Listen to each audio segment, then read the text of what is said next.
Hey, what's up everyone, Vortex here and welcome back to Vortex Ray Shadow Legends. Guys, in today's video we're gonna talk about a special champion that I kinda have in my heart. She was one of, I would say, probably my first 10 Legos that I pulled on my account. And I'm talking about like really long time ago when she came out. And it's obviously Duchess Lilitu, not you. It's right here. She is amazing. Okay, I actually pulled her when she was released, right like a couple of days after she was released. I remember because I was posting on Facebook pictures with her, you know, and everyone was going crazy like, how did you get her and this and that, you know. And people was telling me, they were all jealous about me and telling me I was really lucky to pull her. She's the old school champion, but she is absolutely amazing. One of the best champions in the game.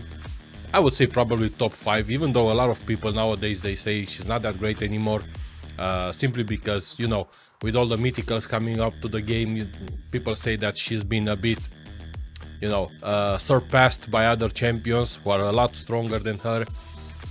I don't believe that. I still think she's amazing. I use her pretty much everywhere. Okay, I will show you guys all the areas. There's not gonna be any let's say showcase of her in fights because there's really not much to show about her. She's just a support. You put her there and she will keep your team alive, you know. But I'm gonna show you guys my build, and I'll show you all the areas where I use her and see what she can actually do, and give you guys a little bit of idea how to build her.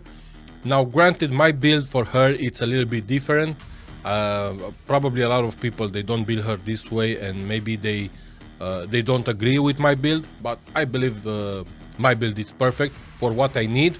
She's amazing. So let's go through her skill a little bit and see what she actually does. On her A1, attacks one enemy 2 times, places a shield on herself and on another champion with the lowest HP.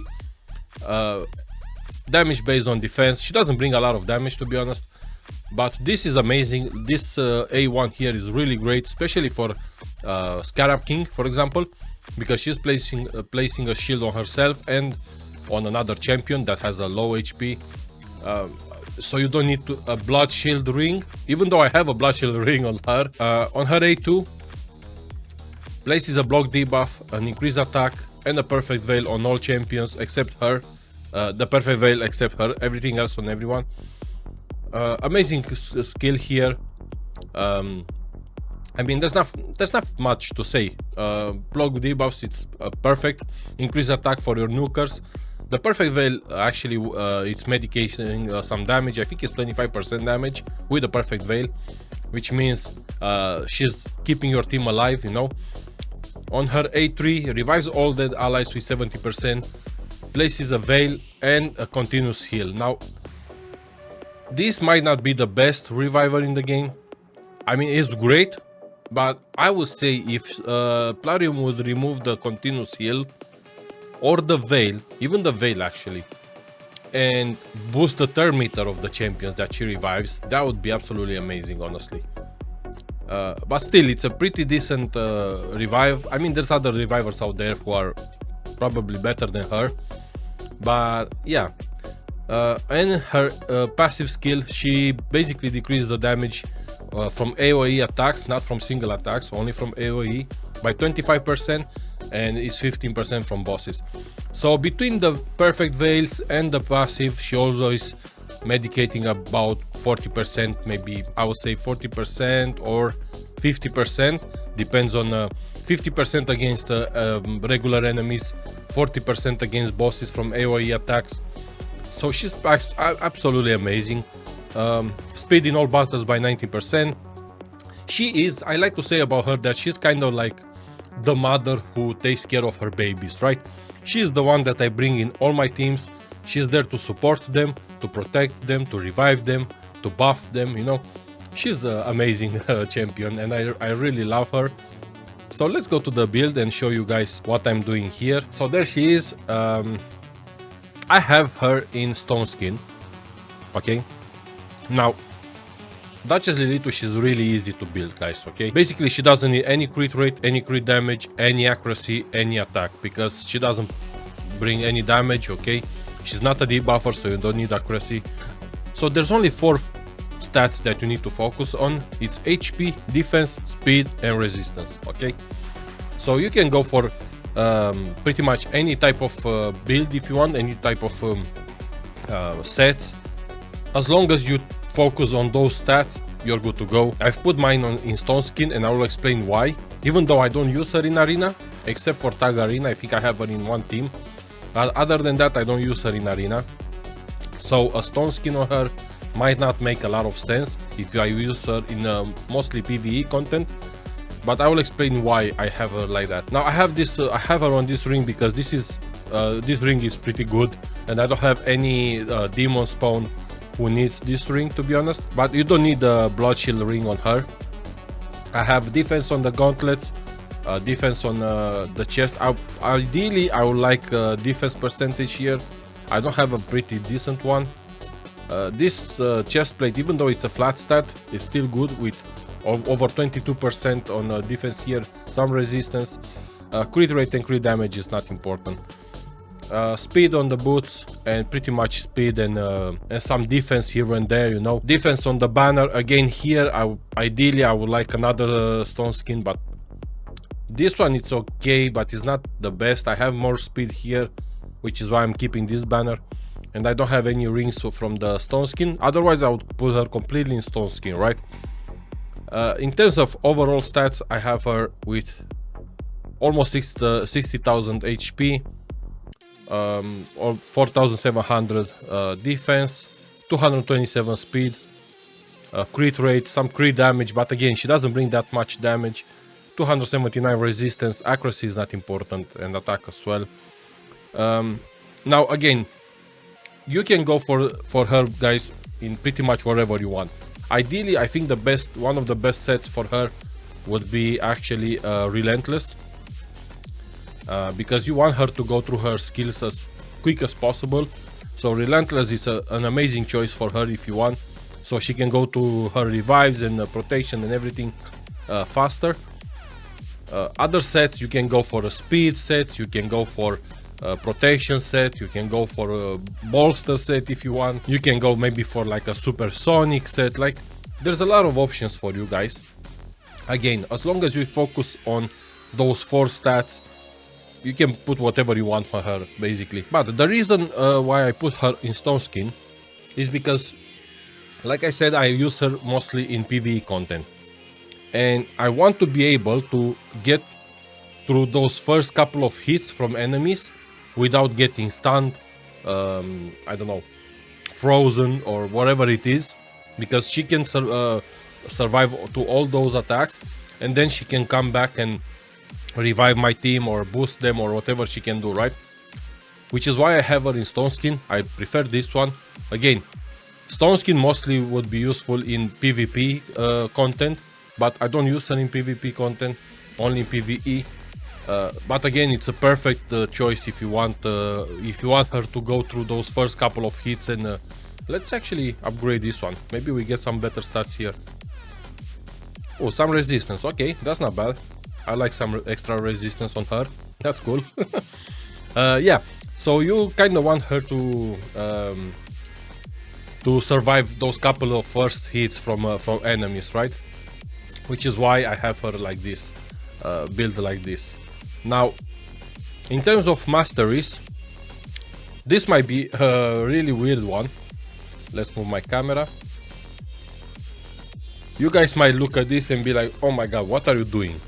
Right?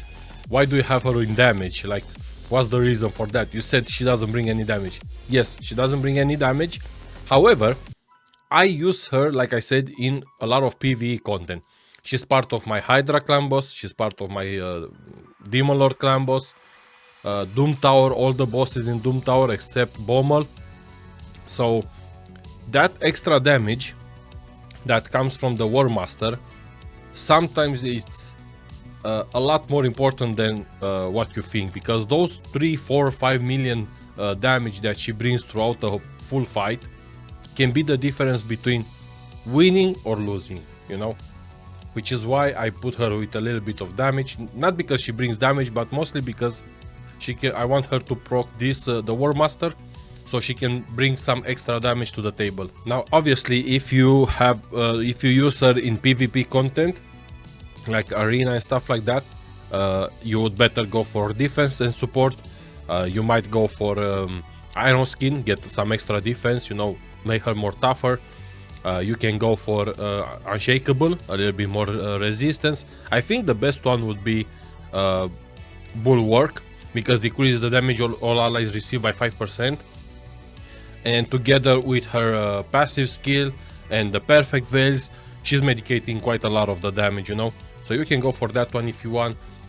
Fearsome presence, it's not great because she doesn't put any debuffs. I don't know. Eagle Eye is not good because she doesn't need accuracy. Probably Oppressor would be great. Timely Intervention would be nice as well, you know. But I think the best for her, if you go in PvP content, would be Bulwark actually. But again, if you intend to use her mostly in PvE content, I think going in the offense and going for the War Master, it's pretty decent. Or at least that's what I'm doing, you know. Like I said, a lot of people might disagree with my build, but it works for me, and that's the most important thing, right? As long as it works and I can do stuff with her and I can use her everywhere, I'm okay with that, right? So let me show you guys pretty much where I use her. Just an idea. Like I said, I'm not gonna showcase her or go through some dungeons or stuff like that because there's really no need for that. But I actually use her in Iron Twins. I mean, I can't show you, but I use her here. She's like my main one. I don't use her for the potions because these are really easy, and Minotaurs including. They're really easy to do, you don't kinda need her. But she is part of my Ice Golem team. She's always the first one, the leader because of the speed and everything. She used to be part of my Fire Knight. She's not part of it anymore because now I have to use a Razelvarg. And this is a bit of a different team that I'm using. But let's say up to stage 3, Heart 3 I think, I was using her and she was pretty decent. She's part of my Spider team. She's part of my Sand Devil team.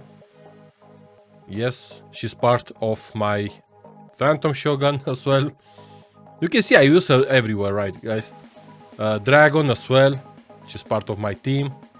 No, this one is a team that I was testing, but my actual team for the dragon is this one. This is my actual team, so you can see I use her again here.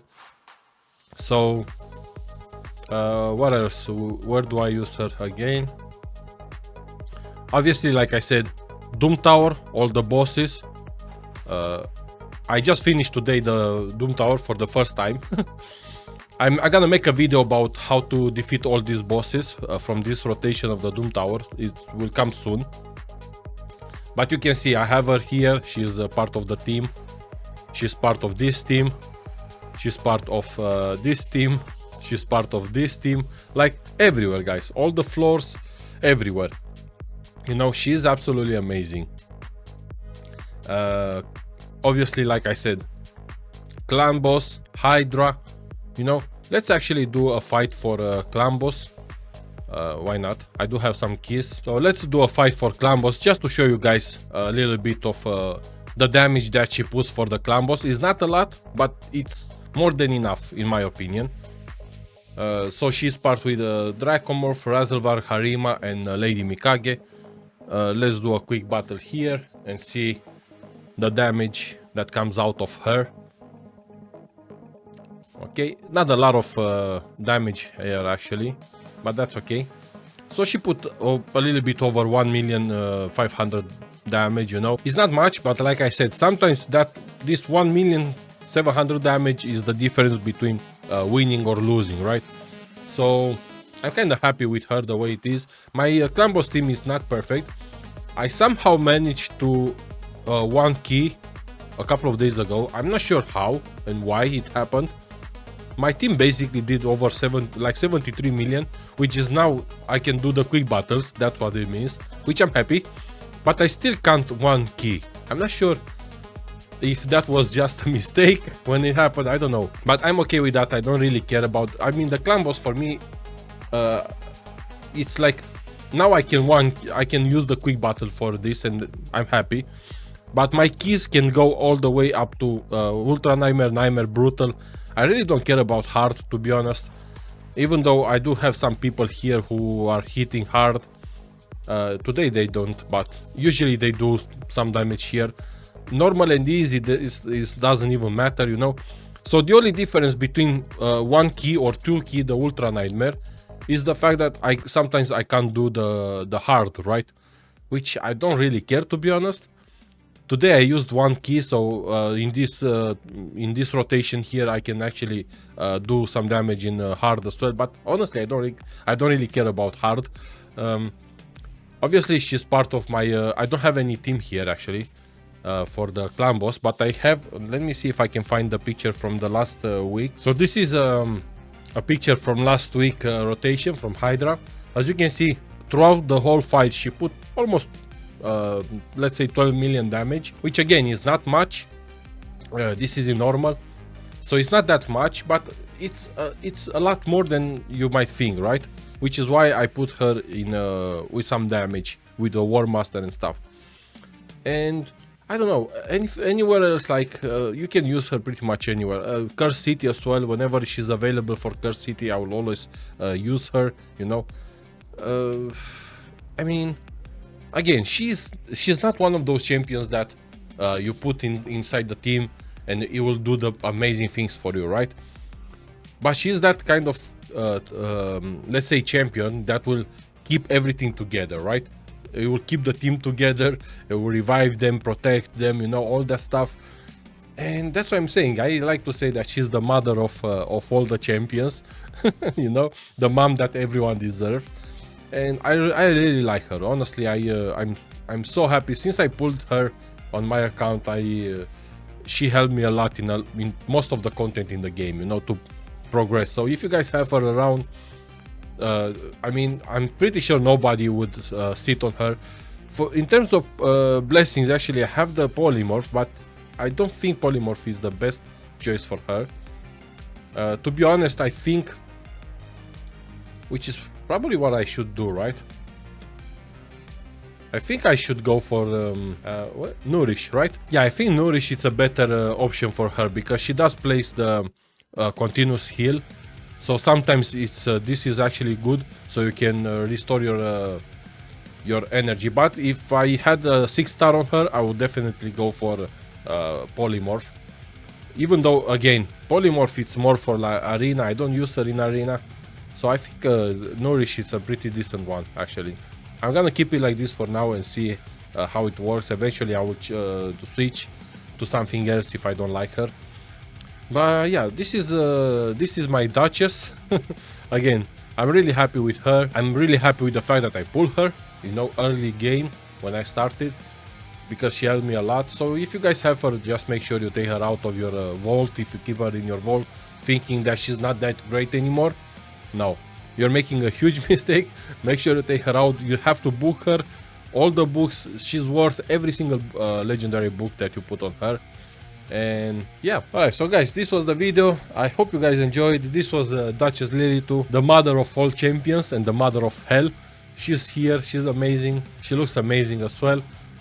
I hope you guys enjoyed this video. If you did, please like, subscribe, and I'll see you in the next one. Bye.